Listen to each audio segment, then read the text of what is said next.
working on a potential, that for a tower type? We have, but there's a lot more actual cost involved in going vertical with that existing structure rather than a modular temporary structure. There's quite a bit of savings in it being that quote unquote temporary nature, like 10-year lifespan. I mean, the building itself, those have like 50-year warranty on them. It could last the duration, but essentially it's put in under the temporary guise that it's stair accessible, open air tower underneath, ready built cab on top. It's like a little split unit, heating and air conditioning unit, rack mount in the back for all the radios. Just a very simple functional cab that is essentially just like standing in the trailer that they had. It's just going to be up 30, 40 feet essentially. So Like a Forest Service looking up to. it'll look exactly like an observation tower you see on top of that. So, Kind of like a shipping container? no, it just kind of like it'll look like a control tower. It actually has the angled windows and everything.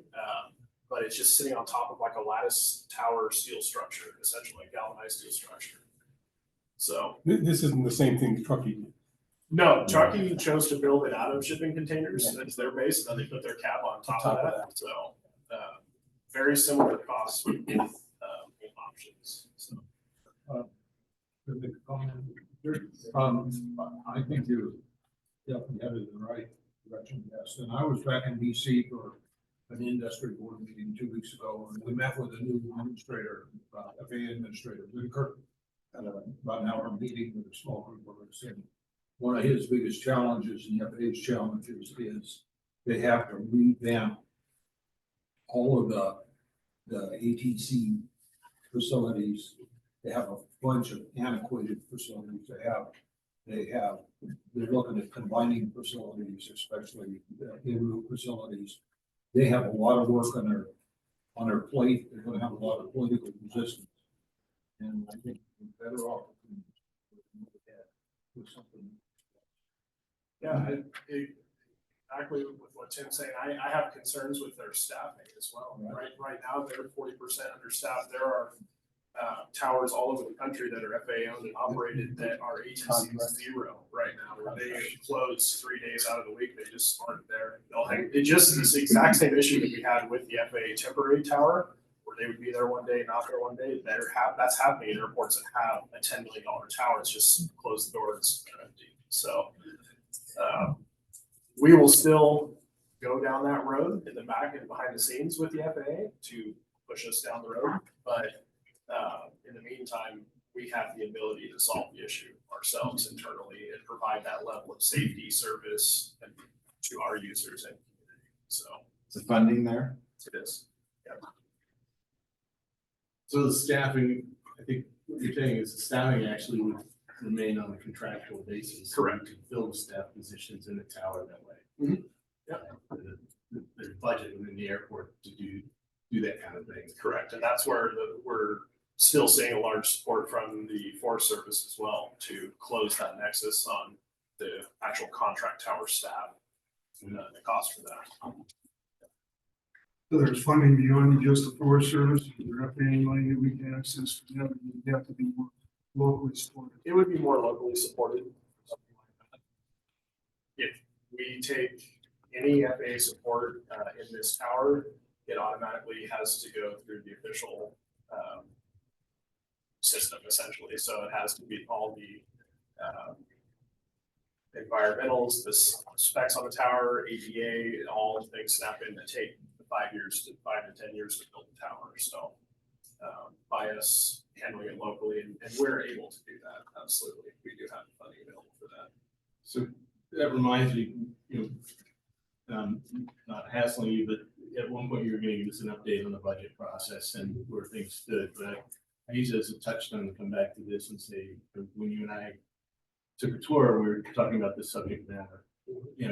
It was informative to me to find that you were saying, look, I mean, in terms of the county taxpayer having to support these kinds of things, this is really taxpayer neutral in the sense that currently the airport generates enough revenues from fees and they come from a variety of things, landings and fueling and things like that, that you know, like when you're talking about things going through the county budget process, these are revenues generated by the airport. And because this is within the county government structure, it needs a budget and approval, but it's not like, gee, they're dipping into the taxpayers' Correct. money to do this. It's really revenue from the airport, and the commissioner is responsible for moving the budget. So something like this, when we were discussing it, it sounded like that would be the case. It comes out of revenues that exist there. Correct. Absolutely. In other words, taxpayer neutral. Yes. Another budget question, so just to clarify, is that in the budget that was just approved for the airport, or would that be a special request? This would be a special request. This is kind of a new idea that we've been fleshing out over the last few weeks. So this would be a new request, but we definitely have the fund balance available to do something like this for the season. So just curious, the timeline, how long will you? I would like to have essentially full pro forma on the idea put together before the end of this year, before Christmas. We would want to have that tower structure on order first part of the year to be able to have it erected by May 1st, essentially. Depending on suppliers and options chosen on it, it could push it into June or July, where the tower tech company would come up with the trailer, begin operations still May 1st, and then transfer the crew into our cab. But there are ways to definitely have it completed before the start of the season. Any other questions on this particular subject? Thank you. And then, were there any other updates that you wanted to provide, or Corey, last time I just skipped right over you, so I apologize. This meeting, I don't have anything else today. Any questions? Definitely available. Like to give us the Ardura update, Corey? Sure, if you guys would like to hear it. So we've been busy the last couple months, with construction projects, basically.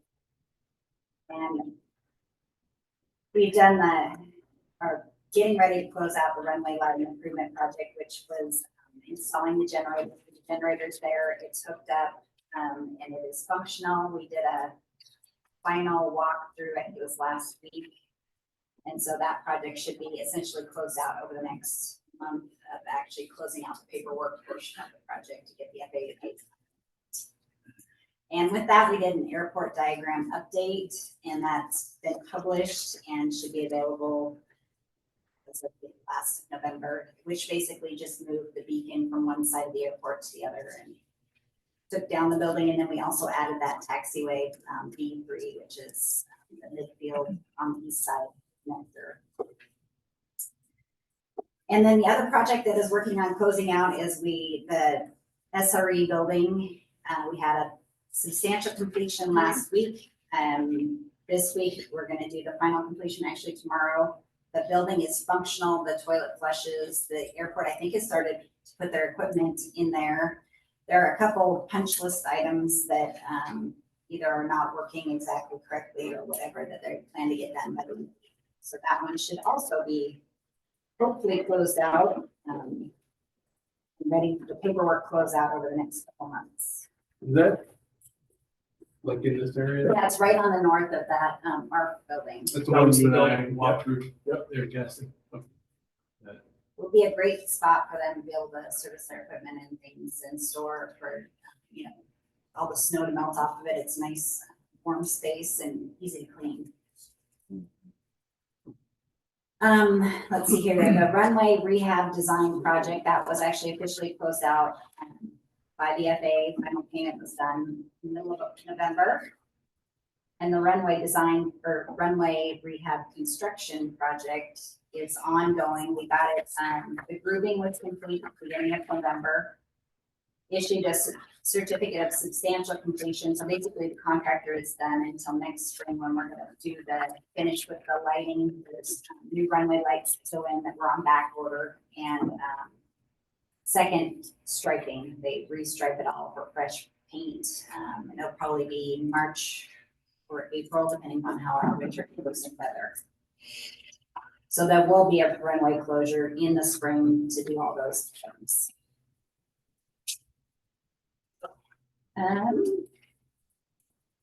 I'm just going through kind of the things that have updated since the last time we talked. Taxiway Charlie, we're working on designing that, so it's the west section of Taxiway Foxtrot, which is turning to Charlie. We did a submittal of 60% design plans, specs, and a design report to the FAA and the airport in the middle of November, and did a design review meeting with the FAA at the end of November. And our next process is to be working towards a 90% submittal. We're planning to have it out for bid beginning in around first of March, for an opening around April 1st. So we get in the grant award, we have to have all of the bids opened and recommend award by the 1st of April to get the FAA funding for the fiscal year and construction year of 2024. It'll probably start construction in the fall, I think late fall, and then of 24, and in the spring of 25 would be actual completion. And that's it. Yes, of those, which, I'm so of those that were listed, which was the one that's like the new cross area to make it safer? Remember there was like a rubber crowd. That's the Bravo 3, so that was with the runway. I just kind of remember which of these it was. Okay. Sorry, Eric. Question is just technically, how do you do I was referring to a geotechnical analysis of a Pouring, actually. Pouring. They pour through to see where the failures are, and then depth as well, like what the structure is underneath. So, While we're on this section, I would just like to thank Gaston for the comprehensive look ahead that you provided to the county commissioners at the last airport update. I think, although you didn't go into a lot of detail, at least you gave them a heads up for a lot of things that they may not have had on their horizon. So if there's questions, I mean, we can start looking at those things early on and avoid as many conflicts as possible. But that was a very good, very complete presentation that you made. Thank you. Yeah, concur. I agree. And then it's been meaningful for me because just prior to that, I've been out guessing, showing around. I said, could you take me to each one of these arterial things at the airports and see what that looks like? It's so hard just to read a report and visualize it. And so we've done that. And so by the time we gave the update to the commissioners, it really was meaningful to me. In fact, you can probably draw in Taxiway Bravo now. Possibly. Take a magic marker and Yeah. So yeah, Bill's, thank you, Corey. Any other questions? Let me. Here, that brings us to close out that, I made to, I believe it's our next one, but then CDA Airport Association updates. I believe Mr. Caviello's here. Yep. Are you- I'm here and I want to wish you all a Merry Christmas. Start off with Same deal. And I also want to thank, we had a very good year this year with the Coeur d'Alene Airport Association, and we had a lot of involvement with the business. And I want to thank all them. We had some good donations from the individual hangar owners here as well. And we had really good turnout for stuff that we were working on, like the AWAS with Frank and Mike. And we had a lot of, we had a good barbecue over here at the museum. And I just want to thank, it's a real joy to work with Gaston on stuff now. And we've been involved in the rules and standards, and that's coming along very nicely, I think. So I just wanted to thank everybody that helped us out in the Coeur d'Alene Airport Association this year. And I have hats here to sell for supporting our operation, and they're $20 a piece. So if anybody's interested, you're welcome to let me know. And that's, one more thing. We had a discussion last night about gate codes and stuff like that. And Gaston, I wish you would kind of fill us in on what we discussed this afternoon, because I'm not sure about the additional Absolutely. If, pads that we're gonna get, the new system, I guess you'd call it. right, the question was posed, if you had like a contractor that's gonna be temporarily working in your hangar, could you get a code for him temporarily for a certain amount of time that wasn't your code?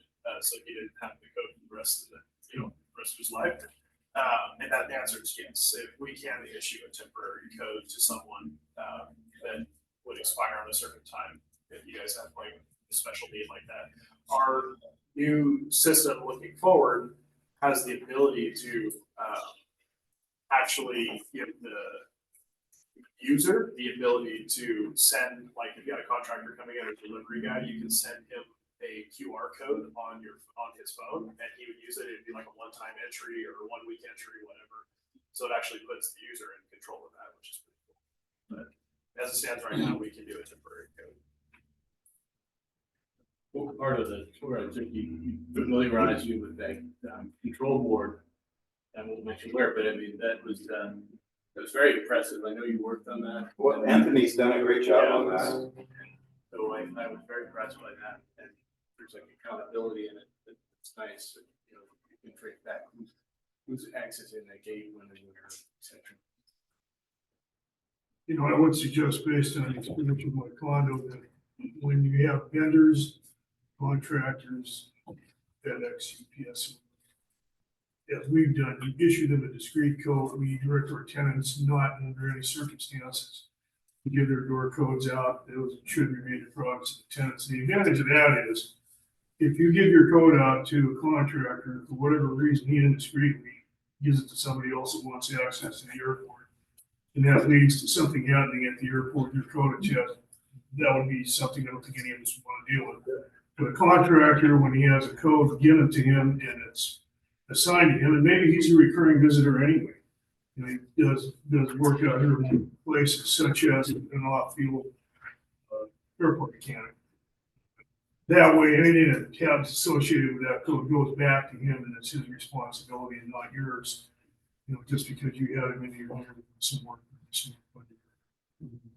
But I would strongly recommend that everybody be enjoined from restricting your codes to, guests and immediate family members if you want to protect yourself. Absolutely. Thank you, Mr. Crabbe. Yep. I'm gonna move to our next agenda item, which would be the formal business section. Now, this was described as final discussion action on the Coeur d'Alene Airport complaints policy that Steve Anderson and Chris Nordstrom have worked on, and we received at 2 meetings back, we received input from the board on it. We also then put it out to the public for any additional comment. Last meeting, we received some input from Mr. Craviotto, public comment, and clarified for him the scope of the complaint policy application. And then I was left to scriven and did so, and again, we explained kind of what I did. That policy, which will be a recommendation to the VOCC to adopt it, so it's just our recommendation, is part of tonight's material. And I want to reiterate, if you get on the board of not feel comfortable with the time you had to let them read through it and take action on tonight, that's fine. We can hold it over to another meeting. I would just say that what I have done here is just simply try to make the language smooth, the process smooth, and remove surplus language that often gets people kind of like, it's not good to have language. Sometimes it's surplus, and I've tried to take terms and define terms and use them consistently throughout in the context. So stakeholders is a good example of that. I define stakeholders in here because that is airport users in the surrounding community. And I don't just make that up out of thin air. What I do is I actually went to, what are the guidelines for the airport board, and going to use those exact terms because that's what's in there about what stakeholders are. So I try to always derive from organic documents that we can operate under. You'll also notice in here that I refined very much this part of the first paragraph about, it's kind of the caveat clause that says, nothing in this policy supersedes or restricts or reduces or diminishes rights and obligations of Kootenai County and stakeholders under any law of the U.S., the state, or contract, including things like leases between lessees and state and the county for ground leases. To make clear that, in this capacity where a panel comes up with a recommendation to some of these broader complaints, that it's non-binding, it's advisory. And in that sense, it doesn't serve as some precedent that prevents, if the stakeholder wants to go somewhere else, doesn't like the outcome of the alternative dispute resolution process, and they want to exercise their rights, whatever they are, in some other forum, it does not constrain that. And I want to make that very clear in the text here, just because to get people to engage in the dispute resolution process, you often have to give those kinds of assurances. If they're not clear, it serves as a hesitation for them. They don't want to do it. And so I have a lot of experience in this, and really after the language, I'm trying to move it, make it very plain. Before you go, oh yeah, I'm sorry. before you go on, Brian, from Yeah, that section right there, I do have a question. sure. My view of, or idea of what definition for stakeholder is a little more local to the airport. Now, what you're doing is expanding it into the community of the stakeholder, but you're also referencing Kootenai County here. So it seems like it's a double reference, because it seems like the surrounding community outside the airport boundaries are Kootenai County. But yet you're double defining it there, it seems. So I'll talk to that point, but can you show me the part where it's like the community? Right, it's County. below the pink, the line that you have So highlighted it's in an pink extension. there, and it says the next sentence, any respective rights and obligations of Kootenai County. So is Yeah, that the government of Kootenai County? That sort of is a broad brush there. It seems like Well, that I would be residents of Kootenai County outlining residences to the airport, so on and so forth. So they're kind of two different, like, one is the policy is a voluntary process for dispute resolution, right? That a stakeholder can use, seek a resolution of a complaint. And then after that, I define what's a stakeholder, right? So just bear with me. So the stakeholder, like, what is a stakeholder? I drew directly from the reference, the VLCC guidelines for the airport board has updated this past August, where they describe, like, what stakeholders are in there. And they use the terms airport users and surrounding community. That's how our policy that governs us speaks about what stakeholders are. They also had another term in there about the neighboring community. And I chose not to use it because in that policy that forms the guidelines for how we operate, right? They use all three of those things. They use airport users, surrounding community, and neighboring community. And neighboring is, who knows what that is? I just went with the more generalist surrounding. Now, the next sentence where we pick up with nothing in this policy supersedes, et cetera. Yes. It's all language about, like, look, engage in this thing, but if you can't resolve it through this process, this dispute resolution process, you still have all your remedies under law or otherwise that you can pursue. You're not bound. And that's what that's about. And yes, in there, I mentioned the county and not just the stakeholder who brings a complaint, because I want to make it clear that the county's not bound either. You can't reach an agreement through this dispute resolution process. The county reserves all rights too, right? Like, they're not binding themselves by going through the process in any way, because it's advisory. It's not even quasi-legislative or judicial.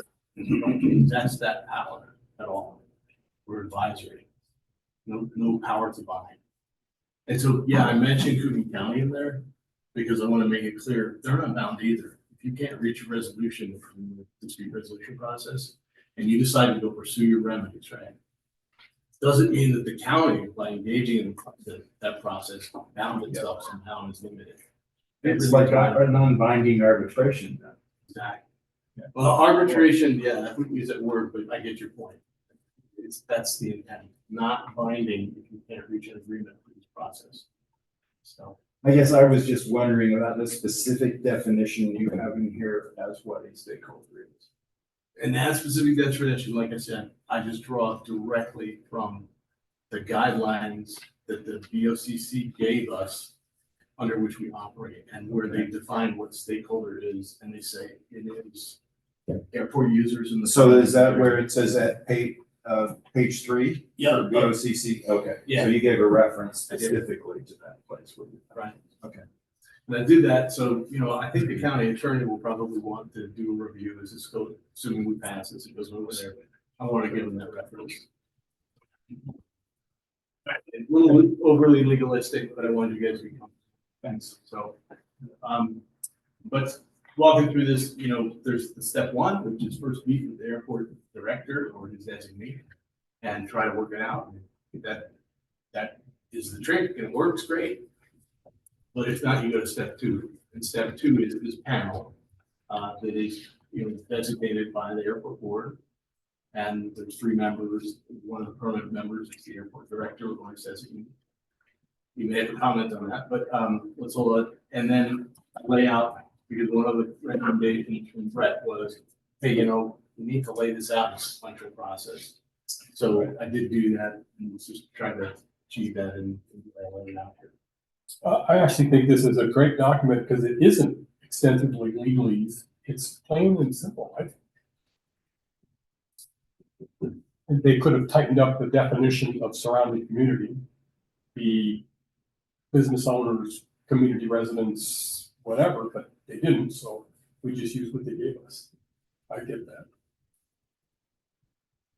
So are there any other questions or comments or whatever? I've read it. So personally, I'm satisfied. Anyone else? I would presume that regardless of what is submitted to the BOCC, it's going to be dissected, whatever adjustments want to be made. But the county attorney,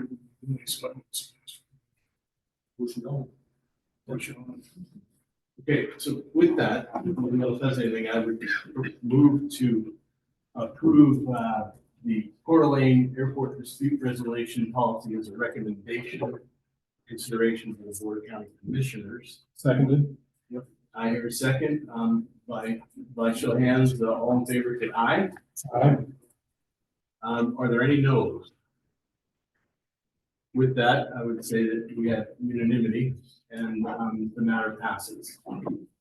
My understanding is the airport director and staff will work together a resolution that accompanies this. And to the degree to which you want me to provide some kind of a memo that preface this, please just reach out to me and I'm happy to help with that. Okay. That brings us to the next part of our business agenda, which was just simply a update and discussion with respect to the subcommittee and airport rules and standards. And I'll just add to that a little bit, which was, I remember from the last meeting, you had mentioned you would appreciate some input from the board with respect to a particular item, which was the way that the leasing or the adjustment to annual lease rates is determined, because there's a big long-winded. Yeah. in there. And I didn't expect it at this meeting, but I did want to at least put this on there in case you want to clarify that or you're looking this initially. So, Yes, I think there's some unfinished business there. And I think the current palette of choices is rather lengthy. And I think it would streamline the process if we could make a suggestion on narrowing it down to maybe just a few choices. And I have one in particular, and I think others probably have their opinion, but I think we need to pursue that and get that taken care of, because you mentioned that April, when does that take place? When? what's your schedule for We start Coming. right in April. Yeah, So weeks for the next year. this is a good time to get that going. Yeah. Yeah, we had covered that extensively. Meaning, I know Kim had done a lot of work on it. We looked at it and said, I gave a plethora of options. including appraisal of airport properties, comparing to other airports, and on and on and on. Fact of the matter is, all we're doing is using some particular price index to use it to adjust it year after year. And we thought, well, let's just go ahead and eliminate the superfluous references to other airport values and just go ahead with a recommendation of what index should be used, what time frame it should take. That should make it a fairly mechanical function year after year without too much debate. And that process should not take long. I mean, we already kind of know which direction we want to head on it, so I don't think it's gonna be a lengthy process. So we need to put that on the agenda for the next or some future meeting before we end up having to make changes for the next year. Well, our next future meeting's in January. Yeah, our next scheduled meeting would be January. Do you want us to have it, will you have some kind of let me just clarify, will you have, the proposed revisions to the rules and standards, including this item within those rules and standards? Will you have those for us? Was that it? That was not in the rules and standards, as I recall, was it? It's not. It's not in the rules. The and adjustments standards. to lease? No, it's not in the rules and standards because we've gone through that pretty exhaustively to this point and it's not there. I don't recall where it's at, but it's a county directive. It's essentially the bylaws of the board, that's one of the things you guys will read. Okay. Yeah. So that's where it's at. But It's not in the rules and standards per se, the document that we're currently going through. So are you suggesting that it should be defined in there? No, No, not necessarily. No, we don't need to add to it. So that differs from my recollection, and I could be wrong, but, I actually remembered in the rules and standards, they just parroted that language that basically is in our airport board guidelines about like adjusting annually and how you could choose. these It's in the methods. leasing guidelines essentially. The method is yes, but the task is put on your shoulders per the bylaws essentially, yes. Okay. So it does mention. So I just propose that we put it as an item of discussion and start delving into that in the next meeting, January. Talking about how to adjust, annually adjust. What methodology choose. we should use for adjusting and making it more specific than it currently is, because it's all over the place right now. And that's part of the rules and standards revised. no. Or no, I'm asking that. No, it's not part of the rules and standards. It's part of the bylaws to the board, airport advisory board. That's fine. And that's an overview, but that's carries over into the lease. right. Correct. That's Yeah. correct. Okay, And- so I will put that on as a bylaws kind of issue. Yeah. So it can matter. Whichever way it needs to be, yes. I have a question. Oh, go ahead. That is in the Yeah, What changes that? this is an excerpt of temporary part of her project. But it is an excerpt from COE minimum rules and standards update 2022. But that's probably a page. But around rates, fees, and I don't think we've reached that page Maybe we yet. haven't reached- they may not have. No. But it's not an in-depth analysis. Well, it's got the language, excuse me, sorry, go ahead, Frank. it's got the language in there that we, and because there's 3 paragraphs saying there's 8 different ways you can analyze it, which we're not. Okay, and so in that case, I apologize, Brian. If it's in there, it's in there. We just had not reached that point yet, and I didn't recall that it was in there. So, but either way, we need to discuss. But I don't think the whole schedule is. Okay, well, All the details aren't. in there. Which brings me to a question. Seems that I recall the last time that we changed that information, we had a public hearing, is that correct? And so we would have to make sure we do that, okay. Only if it varies a certain amount. There's a benchmark on there. I'll have to look into that. Yeah, I Right. think it's Look at 3%. Changes over a certain percentage. Exactly. Is it like a 5%? I don't recall what it is. I think it's 3. and it Well, it did says last it- time. Yes. What does it say? It says, in no circumstance will the further adjustment be set at a rate that is less than the previously adopted rate and or less than the compound CPI for the previous 5-year period. Which there's no such thing as a compound CPI. we decided it should be an average CPI, but it certainly establishes a basis for it, and really doesn't establish a maximum, which is one of the reasons we wanted to take a hard look at this, because we've seen some pretty astronomical inflation in the last several years. And it's, you know, it's a matter of a lottery. If your lease happens to expire, you're after Joe Biden got elected president, you're the and that did happen to some people. We felt like, no, it should be more, you know, a 5-year average. It should be something that reasonably follows the CPI, not has the spikes and dives that you're going to see. So in the light of this, do you want that on the agenda next month? Yes, No. Okay. definitely. So you want the whole board? I will work it in as part of Yeah. the subcommittee, It needs to be at least a discussion. and it'll be basically our input to the subcommittee Yes. with respect to the rules and standards Sounds good. dealing with adjustments to annual lease rates. Okay? Yeah, rental rates, fees, and charges. Check it out. Keep it general. And since the subcommittee is meeting prior to Right. our next meeting, Correct. should those of us on the subcommittee come with a recommendation of some kind? We probably I should think it would be. put it forward and look at that and get in sync. Yeah. Does everybody still have their copy? Yeah. I do. Bring that to the next meeting. So I'm glad that I haven't lost my mind. No. I should have No. known about what's in the rules and standards, but I did sleep with those things quite closely last year when we were doing the adjustments and I felt I remembered them.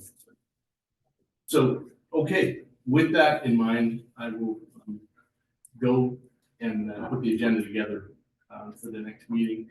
Well, let me move that into the item C on our business, which is, are there any other items at the next meeting that we should have on the agenda? And Joan, I'm gonna look at you because this meeting I kind of missed with something you had suggested, which was this regional transportation. I've missed how to describe it, I forget what it was, but we were just part of a pool that's being considered for this regional parks. and Right, everything. but that was discussed at previous, Yeah, I I don't know wasn't if you here. wanted somebody to come in and speak about that. that's up to the board. Yeah, so maybe we should talk about that as a future agenda, and I had not had an opportunity to reach out to you, Tim, to see if you wanted to speak to it. Yeah, there's Joan, could you describe? It's the regional aerospace corridor. Well, The it's- thing that we're part of. Yeah, so what you're talking about, a consortium, that is working, that has gone through phase one for federal funds and applying for about $95 million worth of funds for phase two. And the idea is to promote advanced aerospace manufacturing, primarily plastics and materials. And it's very specific. It's got a whole bunch of stakeholders in it, but there's just a few people driving. It'd be an interesting discussion to have, but I'm not sure that it's something that, I mean, if you want to carve out time in a meeting to have someone come and speak about it, I'm sure they would. But it's pretty nebulous right now. Okay. And it's being driven by Gonzaga and a couple of big businesses. And maybe we should wait until the next. Yeah, I think, phase of I it happens. recommend we see how this thing matures. NIC is tangentially involved in it, and they've asked me to be kind of the aviation voice for that, but I don't see a role for us in it right now. We do stay in the. Well, the only reason I brought it up to you is I felt the board should just be aware that it's out It's been in the paper around. there. Right. So I just want to make sure I wasn't. No, you're good. Yeah, I think your idea is right, so let's give it a little bit. Will be it. That concludes the business agenda, And I would have one more thing on item C. for the next. The next meeting, since it's January, and you really want to jump on these things early, is discuss potential 2024 summer activities.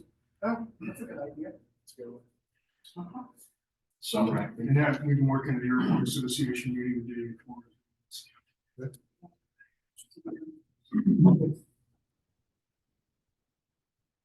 Then if there's nothing further, I would, we already did public comment, but I'll call again. Does anybody have a public comment that they'd like to share?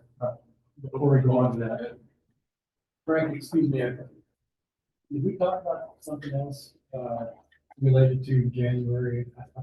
It slipped my mind, there was something else I thought you might want to have on the January agenda.